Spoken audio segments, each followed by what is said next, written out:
Hey, man, let me talk to you a second. Go ahead. Hang on. Hold on. Stop walking. Let me talk to you a second, man. Okay.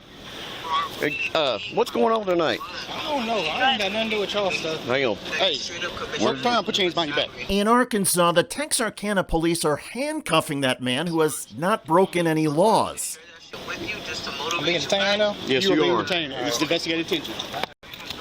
All right. At this point, you are not in any trouble. You understand? But we're being told by multiple people that you were involved in all this. The cops are referring to a shooting moments earlier that targeted him. Reginald James, a veterinary technician, landlord, and father of three, was walking by one of his rental properties when men in a car opened fire on him, prompting him to run. Okay. Well, that's all right.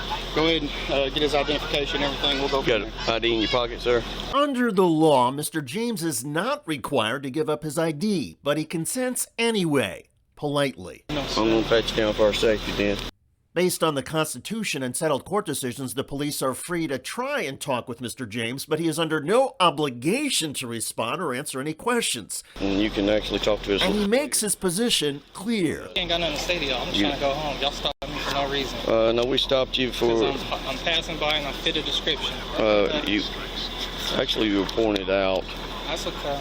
So they may have all made a mistake when we work this out. Y'all, it's cool though. How do I up? Because I ain't doing it. You stopping me for no reason. Oh, okay. Y'all gonna figure it out. I'm a college graduate. I'm a homeowner. That's my home right there. That's my rental property right on the corner. Okay. Well, all you had to do was talk to us a little bit. I have to talk to y'all. I don't need to talk to y'all. You got me sitting here detained from walking from the store coming home. Mr. James is correct. He is detained and handcuffed, though he's the alleged crime victim, and he has the right not to talk. I don't have to deal with y'all. At certain times you do, sir. I don't have to deal with you, Mr. McAdams. Yes. What's your name, sir? Mr. Negron? Nice to meet you. So you say you don't know nothing about nothing, you ain't got nothing. No questions, bro. I'm not answering any questions. Hey, if you keep yelling like that, you're going to try to find a way to take you to jail. We're not wanting that. You're going to take me to jail then. Hey, relax. Come talk to me. Thank you. Let me go. He's a turd, ain't he, from over there. But multiple people pointed him out. That's what I got. That he was part of it. That's what he's saying. I don't want to be bothered. I don't with y'all. I'm up the car. 208 Central. My first 209 Central. I'm in route to 206. Also show me not having a camera. Go ahead. 209 and 1930. It's open. Has he identified himself yet? No, he allowed me to get Billfo out. Okay. Well, as of right now, he's under arrest for obstruction.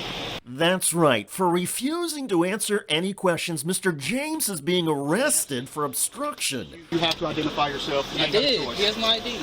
Legal experts say that under the Constitution and the Arkansas Criminal Code, this is an unlawful arrest. But it gets even worse. All we're trying to do is figure out what happened here. You're supposed to be the victim. You're the one being the and we're trying to help you. Who's this guy? After stating that Mr. James is supposed to be the victim, the police then speak to an eyewitness who confirms he was the victim. So what did you see? Well, I was sitting in my window right here about in the living room window, and I was on the phone with her. I had my blinds up. All I seen was a blue Grand Marquis speeder outwards. Coming out of the out of the apartment. And then I seen him run that way, but the shots was already going on. I just made sure my kids was down and they was in the back room. You heard shooting?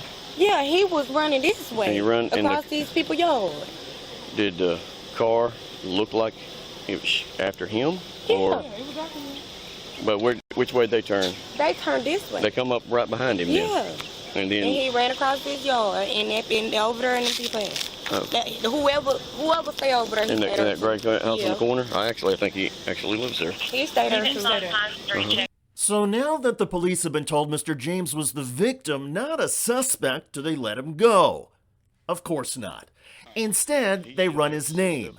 But to the police supervisor's apparent frustration, the cops learn Mr. James has no arrest warrants. All I care about is, does he have warrants for his arrest? And you showed to be clear. Okay. One, he's now banned from housing. Banned him from housing. At this point, the supervisor instructs his fellow officers to arrest and process Mr. James anyway. If he doesn't want to identify himself, he's trying to walk away when we have a legal reason to stop. That's when you grabbed him, man. I thought he's fixing to run. We'll get you to transport him, do the arrest paperwork. I'll do the narrative stuff on it. Yeah, you're talking to the lady in the red One shirt. officer claims to another that the information the eyewitness provided can be used to justify the original detention of Mr. James, and that Mr. James' refusal to talk was therefore obstruction. We got the witness that said he info so we can justify why we made contact. However, the courts have long held that police cannot use information gathered after the fact to justify detaining somebody earlier. Let's get him transported out of here, and let's get him banned and get him out of here so we can finish and just come back here. Furthermore, in this case, the eyewitness information made it clear Mr. James was not a suspect, just a target and a victim. And Mr. James was victimized twice, first by whoever tried to shoot him, and secondly by other men with guns, the police. The cops took Mr. James to a police station where they processed and booked him for obstruction. All of this happened in July 2022. The judge that was assigned to handle the criminal charge reportedly decided not to try the case in court, but rather place the charge under advisement. In the meantime, Mr. James is pursuing a civil lawsuit against the Texarkana Police Department. He's being represented by the Hearst Law Group of Hot Springs, Arkansas. Legal experts say Mr. James and his legal team have a strong case for civil rights violations. The experts point out that Texarkana police had no reasonable articulable suspicion to treat Mr. James like a criminal suspect and arrest him simply because he refused to answer their questions. The officers also falsely claim Mr. James refused to identify himself even though he was not required to do so, and the officers themselves stated on their body cameras that Mr. James was only a potential victim, not a suspect. But instead of showing any respect or decency, these police handcuffed Mr. James and trampled all over the Constitution. Kudos to Mr. James for refusing to cooperate with these tyrants and for standing up for his constitutional rights. If the Texarkana police had even a shred of integrity and shame, they would settle this lawsuit. But some police are so ignorant and full of themselves that they can't even admit when they've made a mistake. The Texarkana, Arkansas police made a clear mistake in this case, and sooner or later, they're going to have to pay up. I'm David Shuster. Thanks for joining us.